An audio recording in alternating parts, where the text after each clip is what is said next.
You know, the life of a newsman is to stay on an issue. But the thing here is that having actually witnessed the kidnap of the Chibok girls, it behooves every Nigerian and every African to see a stop in all of that. The bad news is that 3 of those students in Kaduna in Nigeria have died. And we're looking at it, what the government has been doing and how far we can go. Welcome to the show. I'm Sulaiman.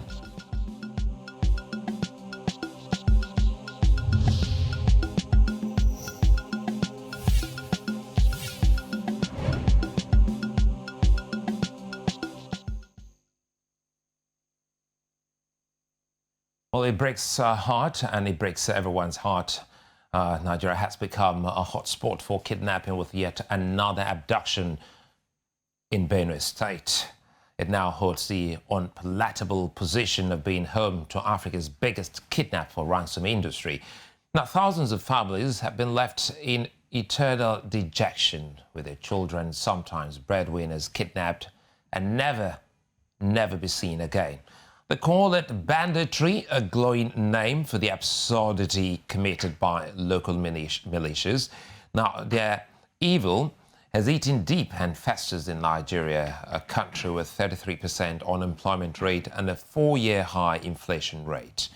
Now, homes are not safe, schools are not better, travelers can't sleep for a second, and the streets are tension-soaked. Like Chibok, high-profile kidnappings have happened in Dapchi, Kankara, Kagara, Jangebe, Kaduna, and many others, with human losses recorded in some of these abductions. Nigeria is fast declining into a failed state, and anarchy will sound too convenient for its current realities, and these are worse. Joining me to look at these at this moment, Bwala, lawyer and member of Lincoln's Inn, London. He joins me from Nigeria's capital Abuja pretty much later, and from Lagos, Nigeria, Air Vice Marshal Femi Gbadebo, retired. He's a security consultant. Good to have you join me, Femi Gbadebo.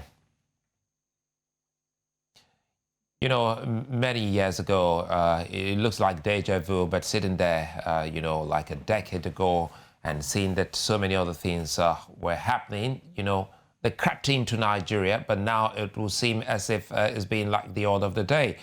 What do you think of the stance of the governor of the state, talking about Governor Nasir El-Rufai of Kaduna State, not to negotiate with kidnappers in the face of the recent killing of 3 abducted students?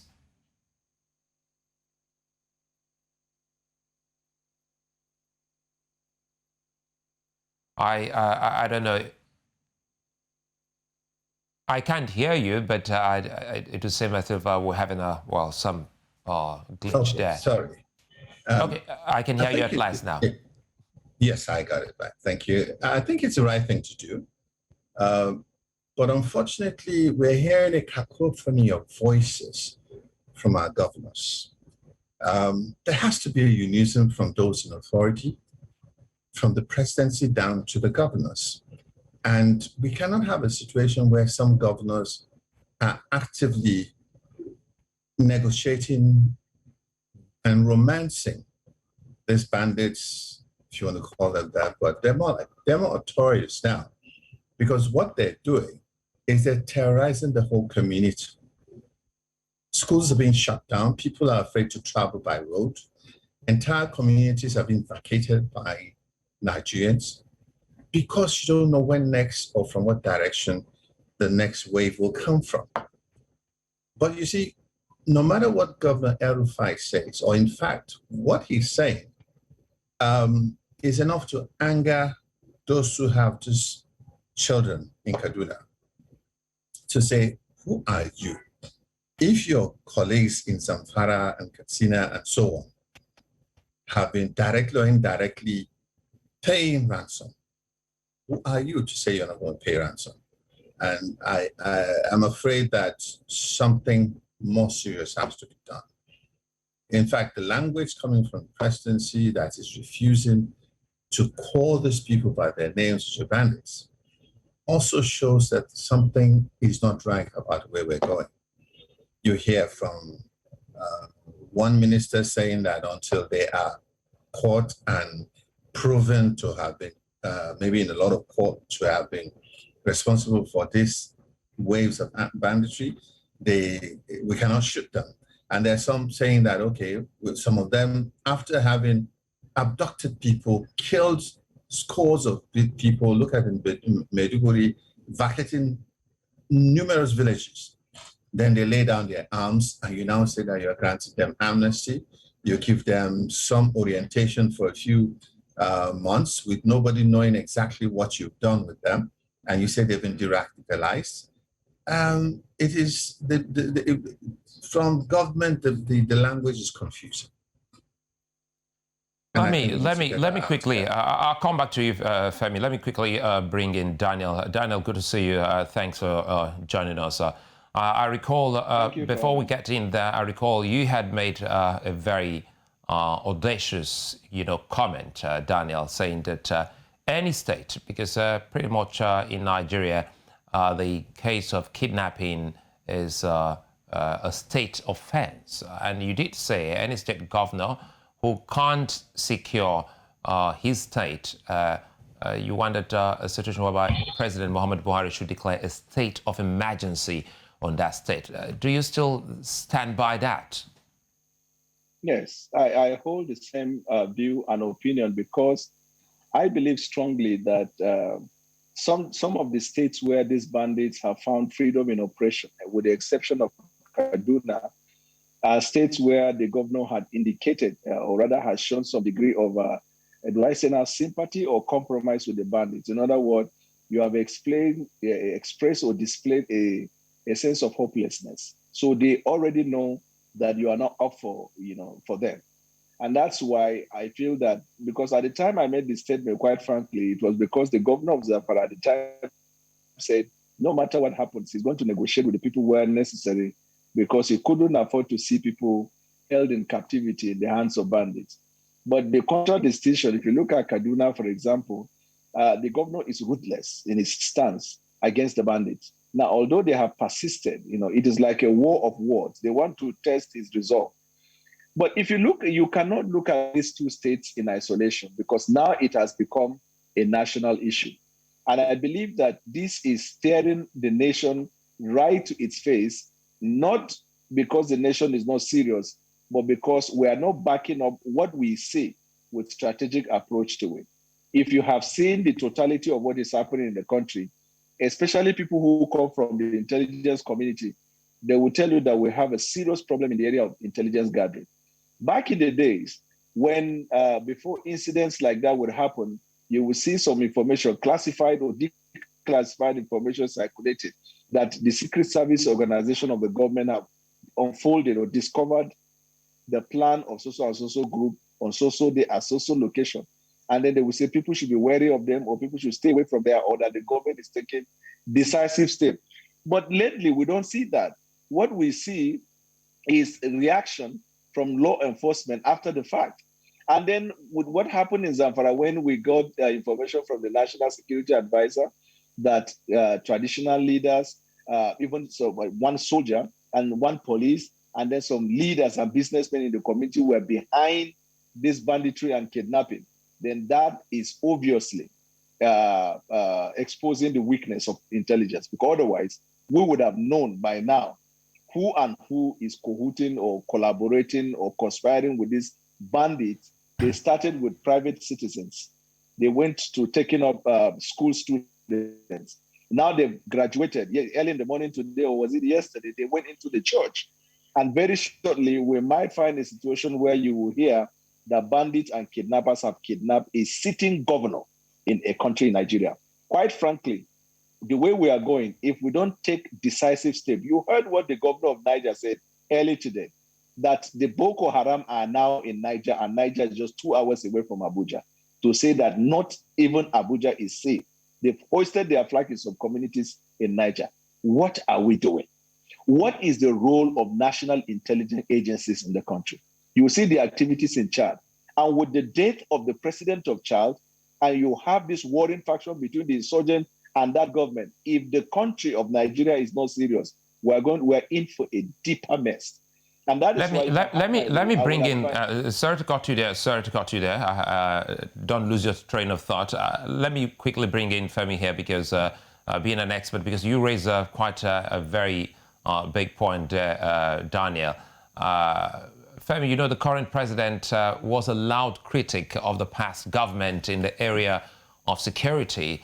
And now Daniel has just asked a very big question. It sounds rhetorical, but it is a question that begs for an answer. What has become of intelligence gathering in a country like Nigeria? Well, you see, we really need to look at the security agencies, the non-uniform ones. We have the Department of State Security, we have the State Security Services.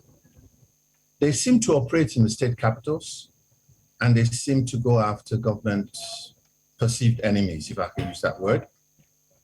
But when it comes to the rural areas, they are non-existent. And like Samuel said, what one should be getting is updates from them for both the community and other security agencies who should go out and fight. If you look at the general outline of Nigeria, you'll find that our towns and villages are along the highways. Some are along the rail tracks. I remember in those days when I traveled extensively by road, once a new highway, when a bypass is created, what you find is that those people who were selling foodstuff and farm produces along the road, they migrate to the new road, like the Abuja Kaduna highway. We used to go to Kontagora and everything to get to the south. When that highway came on, it was bare for quite some time. But before you could say a couple of years, you now had large communities along the road. The reality is that if you go behind these settlements, in some cases as little as about 500-600 meters, the village ends.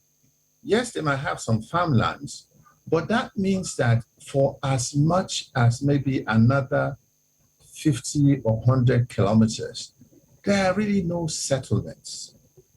This is the problem we have in Nigeria, and that's why the headsmen and these terrorists and renegade troops from Chad and Niger have been able to infiltrate Nigeria and come in. Look at Abuja Airport or Kaduna Airport. If you take off from Kaduna Airport, if you look to the west, you will find a large expanse of land with maybe small settlements, just a few dotted villages. And this is where these terrorists and kidnappers are coming from to get to the airport, to get to those universities that are on the outskirts. So we need to figure out what to do. We need a lot more aerial surveillance, and we need to figure out how to do use IT a lot more. Because if we take aerial photograph of an area, let's say every week, and we now go through the right processes of interpreting them, even if we don't see signs of buildup, we will see changes in temperature and stuff like that to show that people have been cooking here or people have been doing one thing or the other. You can't have upwards of 100 either renegade troops or kidnapped children somewhere without cooking and so many things going on. So we're not using IT also, which is a very big problem that we're having, because that's the only way we can effectively sweep this large expanse of land that we have, especially in the north. You go to the south, once you pass Auchi, look, it's like you can't even separate the villages as you drive on the road. But if you're on the north and you're going from, let's say, Kano to Katsina, or you're going from Zaria towards Gusau, there's large expanse of land. We'll come back. Sorry to cut you again. We'll come back looking at the southern part of Nigeria as well as the southwest of Nigeria once we're done looking at Nigeria's northern region. Daniel, you come from a region that witnessed one of, if not the very first, kidnap of children in their numbers. We're talking about Chibok, Daniel. And since after that time, one would have thought that the government of the day should have been able to put in place, knowing full well that there was a safe school program, at that time with the Jonathan administration. What is, happening at the moment, especially within the Northeast? The problem in Nigeria is that sometimes politicization of security is our bane. I remember when the Save the School initiative was started, we even had some support from the United Nations through its agency. At the time, they thought that the foundation for the movement of this initiative was going to be to start with what they call Ground Zero, which is the Chibok community, to ensure that the very school where the girls were abducted, you are going to use that as an example of what you intend to do. So the idea of Save the School is to ensure that the environment where the pupils or the students undertake their studies are secured, where you have security or you have some form of protection there. I can tell you with the greatest humility that apart from private schools in urban towns, there is no part of Nigeria around schools, beginning with primary schools and secondary schools. And you might even be surprised that we can push the envelope to say university, where you will see any form of security whatsoever in the country. We politicize. So our politicians, and if I tell you how much in terms of money that was sunk into Borno State to fight this insurgency, to fight this idea of the threat to our national security by touching on the future generation of Nigeria, because education is actually the future of the country. You give someone education, you have given him the foundation for the future. There is no government program that is backed up by decisive steps in ensuring that these things are implemented. Okay, recently, I saw there was a program, they wanted to revive the idea of, I think last week or early this week, they wanted to revive the idea of Save the School initiative. Just watch it. After 1 week or 2 weeks, everyone will leave it. Because in Nigeria, we are very good at starting something, create the frenzy, create the atmosphere, and in some cases, benefit in terms of money on the project. And then after that, everybody turns his back. Give you an example of, let's say, infrastructure in the country. They will start it. Look at the Abuja International Airport that was recently commissioned. If you go there, it has started getting destroyed. That culture is intrinsically in the blood of Nigerians. And sometimes it is when the worst has happened, that is when people begin to wake up. It is not good to wish evil, but the day when sitting governors are being kidnapped is the day Nigeria will wake up. COVID-19, when it started, big men in Nigeria could not travel abroad. You would have thought there are countries of the world that after this COVID-19, they changed their entire country in terms of the healthcare. We have learned nothing.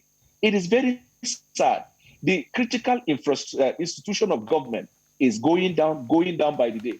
And by the time the critical institution of government go down, then anarchy will set in. That means you don't have a state that people can call a nation. And unfortunately, at state level, that is even the worst. Government will talk at federal level, take it down to state.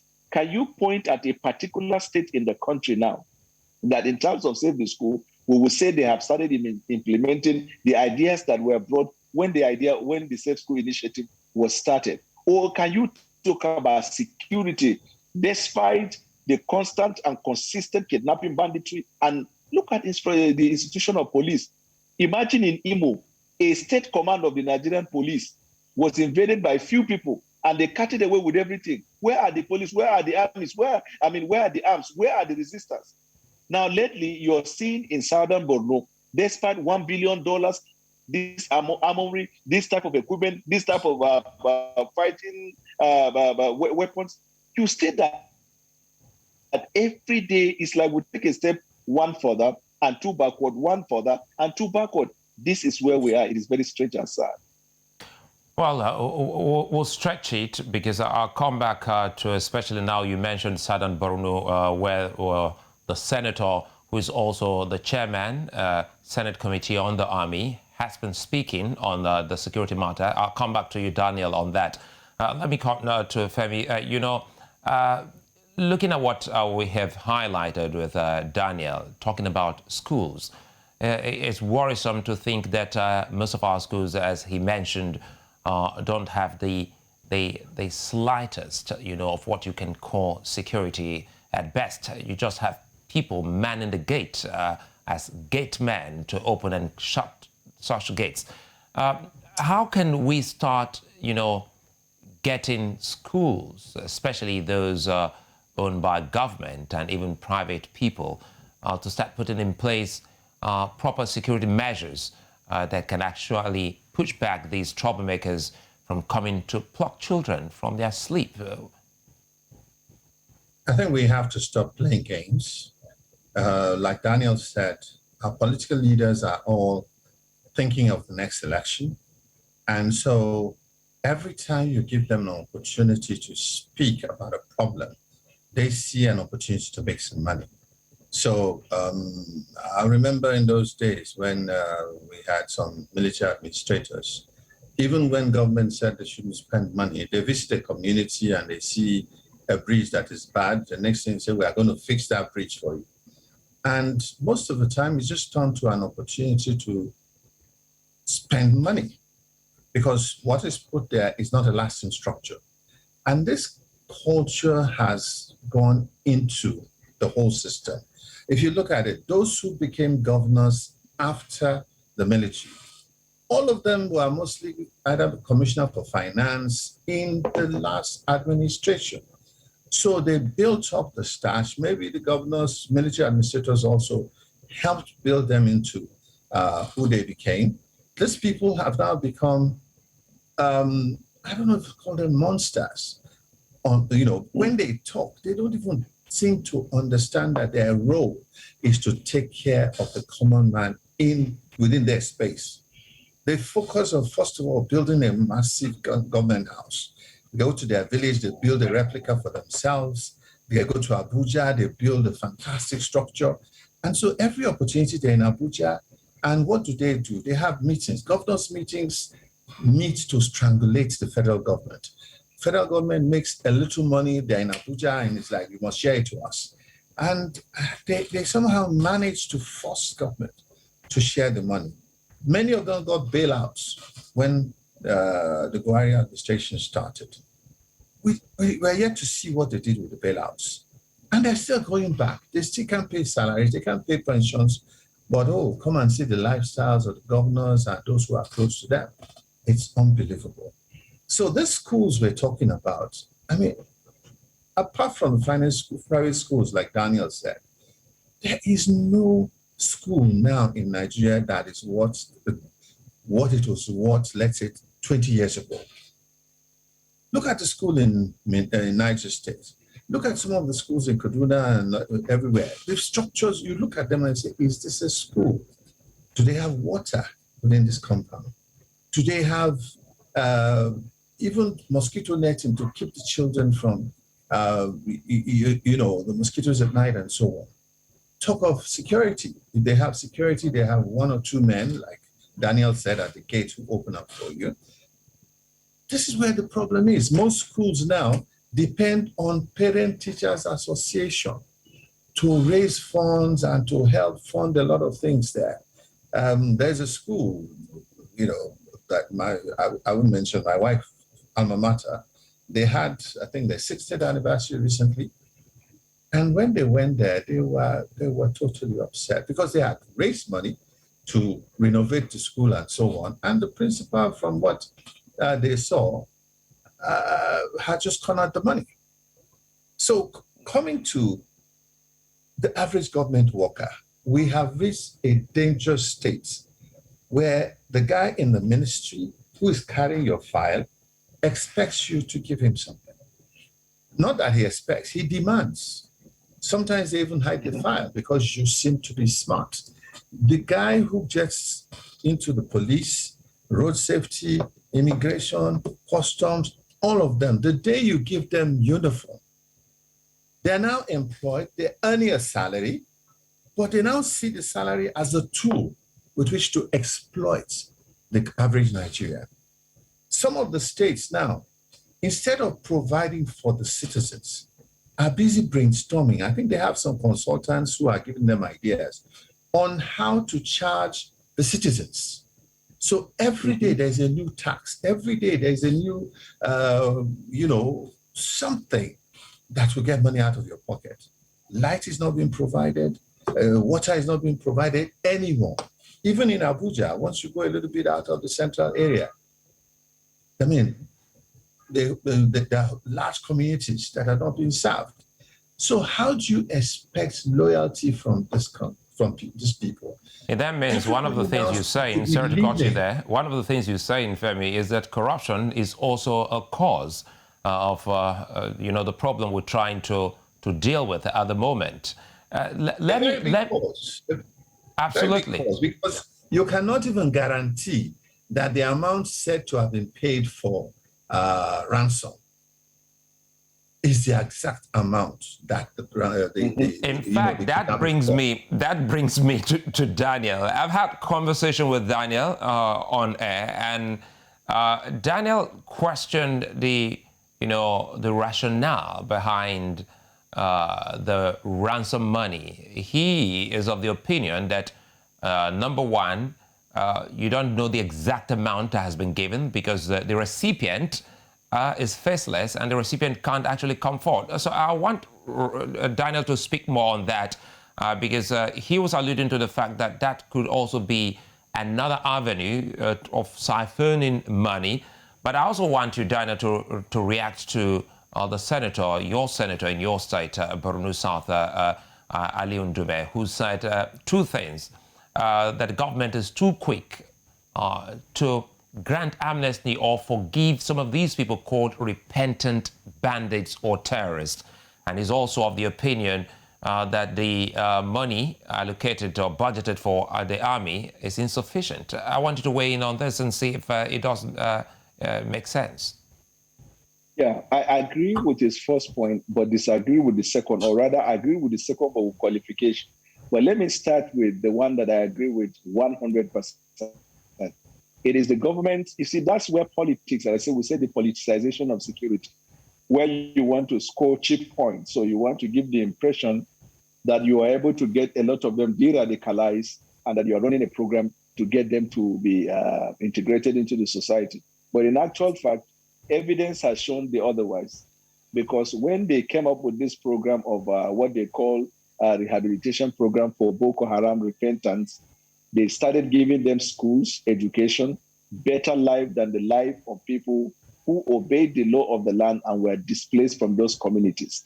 That is, after your brother, uncle, or neighbor, or anybody killed, the same people who killed your people and displaced you from your historic land are now given first-class treatment, all in the guise of repentant Boko Haram.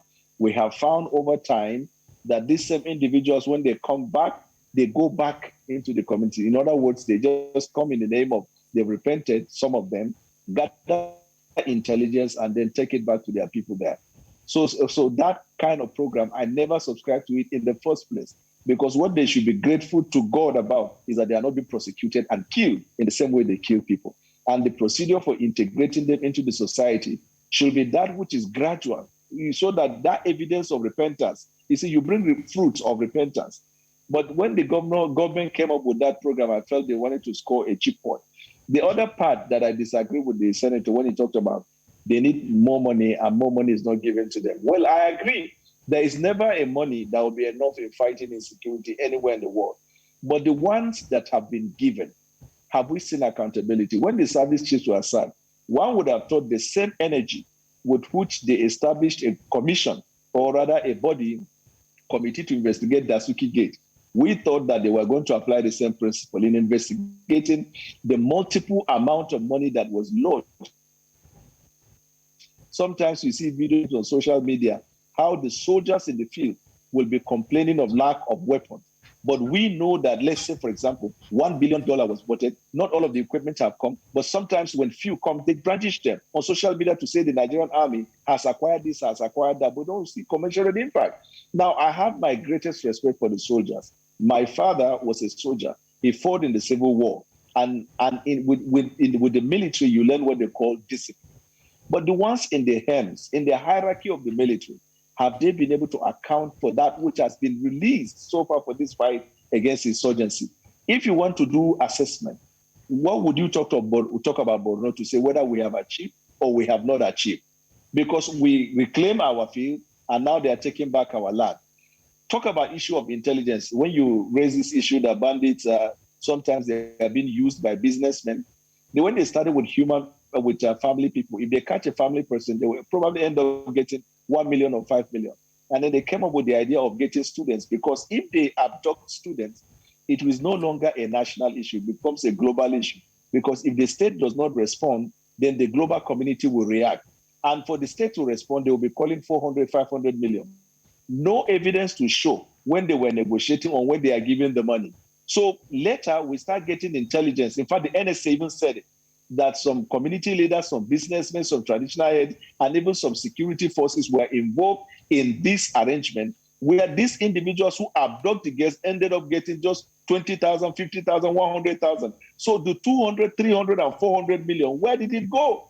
So we have now we're gradually coming to a point where banditry and kidnapping is now going to be a crime that is perpetrated by state actors. Once it gets to that level, we don't have hope in this country.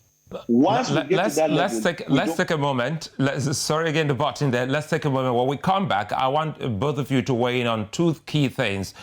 First, Daniel, I want you to look at the proliferation of security outfits across Nigeria. You know, Amotekun in southwest, Ebube Agu in Nigeria's southeast, and even civilian JTF. And of course, Femi will help us look at the risk or otherwise of having these groups, plus a group that was very powerful in Nigeria. Have they been silent? The Governors Forum. That's it when we return.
What a day in the life of a country. It's bad that news just coming in has it that 2 more students of the Greenfield school have been killed by those who kidnapped them, making a total of 5. And this is really worrisome as we are at the moment trying to unravel the cause or causes of insecurity and kidnapping in Nigeria. And of course, just a moment ago, 2 more students of that school have been killed by by their captors, making a total of 5. Let me bring in our guest quickly here now. This is really bad news. Just as we're discussing this great, future of a great country like Nigeria have been cut short in their prime, all by some marauding murderers. I bring you in here quickly, Femi Gbadebo. This is really heartbreaking, honestly. It's hard for me to think that people who were kidnapped are being slaughtered by the day. Looking at the program in Nigeria Southwest, the Motokum program hasn't been an outstanding success so far, if you look at it. But with different states recording their challenges and more weighing into that type of security apparatus, what can be attributed, to their failure? And of course, what danger does it portend for a nation as Nigeria having regional outfits? I believe we need all the help we can get in terms of security management, but we should stop playing to the gallery. You don't just set up, it's not, even boys' brigades, you don't just set them up overnight like we're seeing everywhere. You come up with a name, how you got the name, nobody knows. And then what size, how many men are you talking about? How are they going to be deployed? There's a lot of things that goes into setting up these organizations. If you look at road safety that is working, Civil Defense Corps, and even coming to states like Lagos with LASMA and so on, you set up a structure, you determine the number of men you need, and then how they're going to function, whether they'll be armed or whatever, and how they'll be deployed. All these things takes maybe a couple of months of planning. And after that, you start a rigorous process of recruitment, which involves, first of all, vetting these individuals to check their background and see that they are not criminals or people of questionable character. Because if you give uniforms to such people, you're compounding the problem. And then even the leadership structure, you need people who have experience in all these things. What disturbs me about Nigeria and everybody, even the military organizations that we have, there's abundant resources in terms of manpower that has been deployed, that has been retired, that we are not utilizing. When you look at, a country like America, for instance, a long time ago, they even decided there is no point using all our armed men to do basic things like transportation and all in areas where there's a crisis. So they allowed retired military personnel to form some of these organizations or to come in as contractors. They've already been trained. They already understand law and order. As I sit here, if I see anybody who was senior to me in the military, sir is automatic. If you put us in a commission, I defer to that individual. That's how military people have been trained. And that's how you must also get these structures trained for them to function. What we see here is a rush to say we also have something, and quickly there's a uniform and the commissioning of a few vehicles, and thereafter, nothing much is happening. So let's stop playing games. Let's resort to doing the right thing. You know very well that we don't have enough manpower to police this country.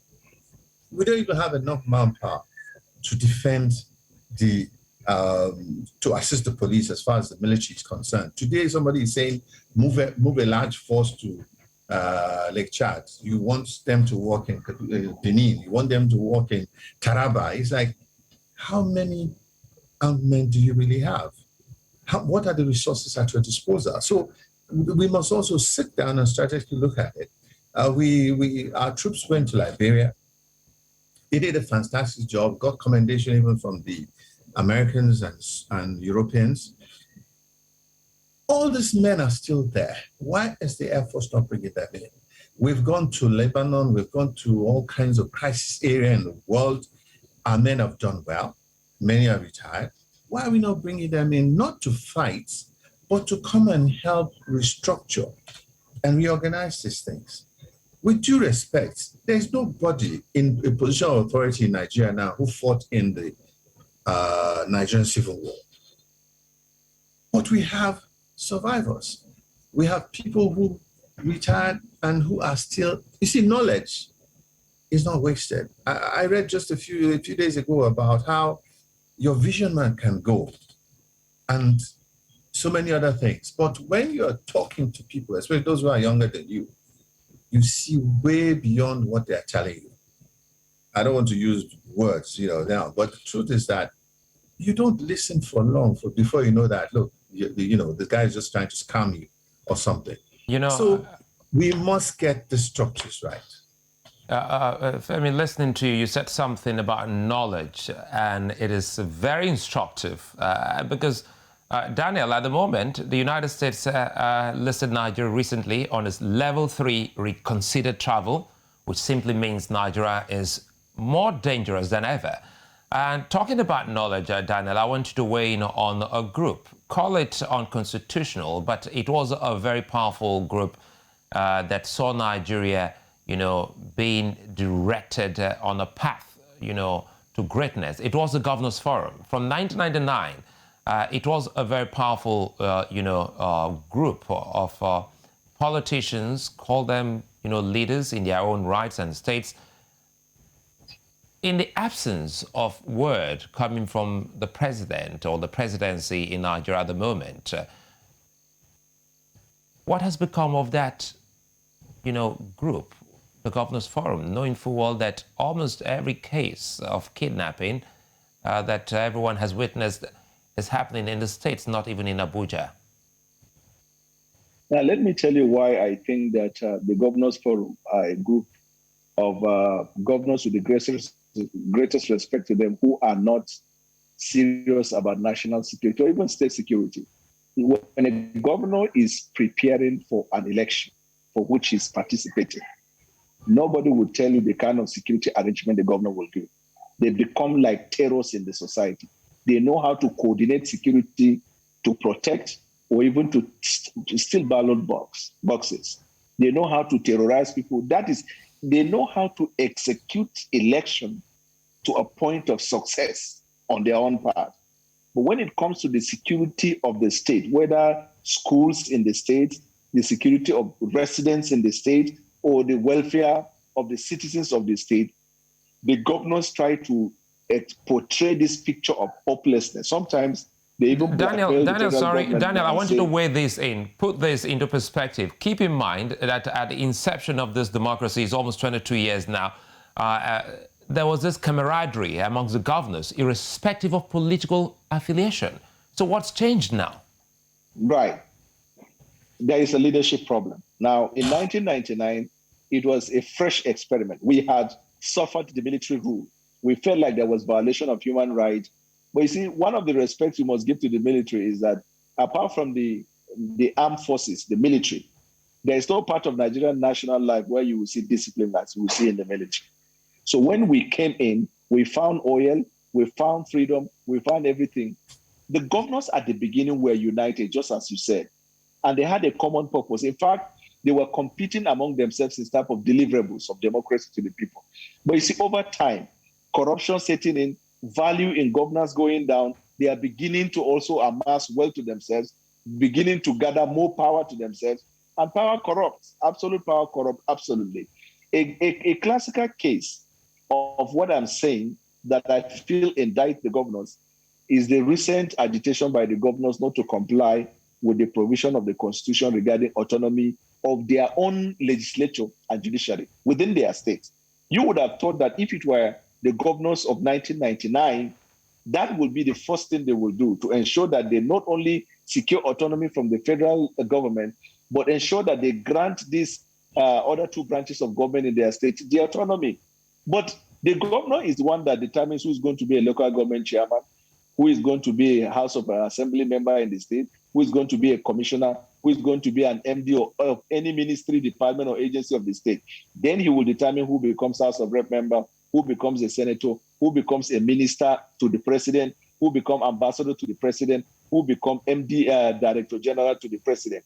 There is no part of the spheres of our life where the governors do not have a say. You would have thought if there was vision and leadership, then because of these enormous powers that they have, which is even beyond the powers of the president, they will at least in their first constituency, their state, be able to demonstrate good governance. Can you point at a state in this country where the governor can unequivocally and with boldness beat his chest and say, I have secured my state?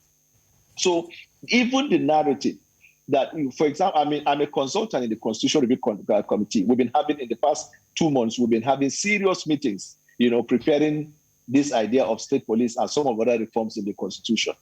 But I can tell you that the governors are putting their eyes to see that the areas of amendment that we're intending to introduce, which will take away power from them or limit their chances to benefit, they are up against it. So if you leave me, Nigeria Governors Forum of 1999 was a coming together of people with a common purpose for good, but the current Nigerian Governors Forum is the greatest threat we have to our national security, the greatest threat. There is no time for me to give you perspective to it, but the greatest threat to national security is the collaboration of the Governors Forum. Daniel, I can assure you there'll be time for us. Daniel, I can assure you there'll be time for us to do this. Anything that has to do with the continent, we must give it time. Even if we need to extend this to the next day, we'll come back and do justice to all of this. I had to blow out there because you just raised something very, very important. Because two things here now, Femi, we're dealing with. First, you touched on the area of corruption. And now Daniel trying to look at a group that was a peer review mechanism, group to compete and compare notes of, developing their various states seem to have gone to sleep. As we wind down on this discussion today, which I know is going to be a week-long one because it's not too good a story we're dealing with at the moment. For those who have just joined us, the bad news is that 2 more students of Greenfield University have been killed by their captors, making 5. Now, we're looking at the life of a human being here now.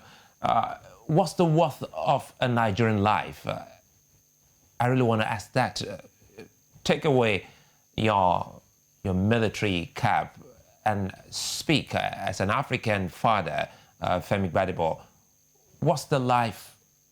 What's the worth of a life? What's the worth? I'm stuttering for the first time. 2 people killed. What's happening? Well, I'll say that, more than 30 years ago, the quality of life or the worth of life in Nigeria, as seen by government and government agencies, started to deteriorate. You remember when the late Tai Sholari used to drive on the streets of Lagos and pick dead bodies? They'll be left there for 2-3 days, decaying before he'll pick them up. People go to work, people pass them. Nobody seems to know who to call to take care of the situations. And then when the Nigerian police decided to start on extrajudicial killings, that was a period when, we had a lot of armed robbery, and we had armed robbery tribunals, and the tribunals will sentence people to death. But the governors, the military administrators at that time, tended to shy away from signing the death warrant. So one person will serve for 2 years, which they usually did, hand over to another person, and the new man would say, if you didn't sign the death warrant, why should I be the one to sign? And, those who are sentenced to that or who are known criminals were piling up. And the police, starting from Lagos, started a trend where they'll take these people, drive them out somewhere and tell them they can go free. And once they start running, they'll shoot them from the back and bring them back and say they were trying to escape. We never bothered to investigate or find out what was happening. Then we started to see reports by the police when they'll just line up suspected armed robbers who are involved in shootouts.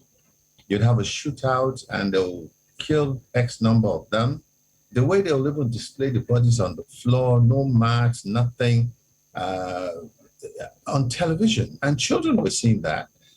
And it just grew until we started to have these kidnappings and killings, and nobody, apart from a little mention by the media, those who should show concern, those who should do something, are not doing the right things.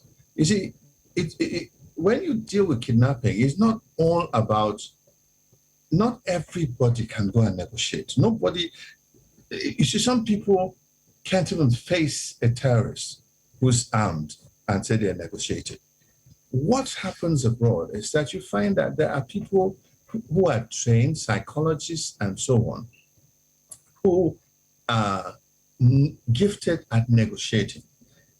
They could, you could have a case in Kaduna and you have to bring this man from Kaduna, Enugu or Sokoto or something. But you have these people who are brought in immediately and they start to negotiate. They don't get to talk to the governor. They don't get to talk to the person who is taking the final decision on managing funds. And eventually, some of them are talked into giving up the dastardly act, and other people maybe are tricked into a situation where they can be succumbed and arrested and so on. But what we find, we've seen some governors in the Northeast even bragging as to being involved in negotiating to secure individuals. If you bring one principal of a school, he probably will not be able to even talk beyond maybe a couple of million naira. But when you say you are a governor, the man is looking at this whole state treasury. And so these are the issues. People are just too excited and too, I don't know, the way they move around. And now that we see children dying, it's really worrisome. Sorry, I need to come in here because we're winding down. It's really worrisome. And from our conversation, I see that we're all talking about leadership problem now, and it can also take us into the conversation of leadership recruitment process in Nigeria. But Nigeria is Africa's most populous country, arguably its biggest economy, and has one of its best militaries.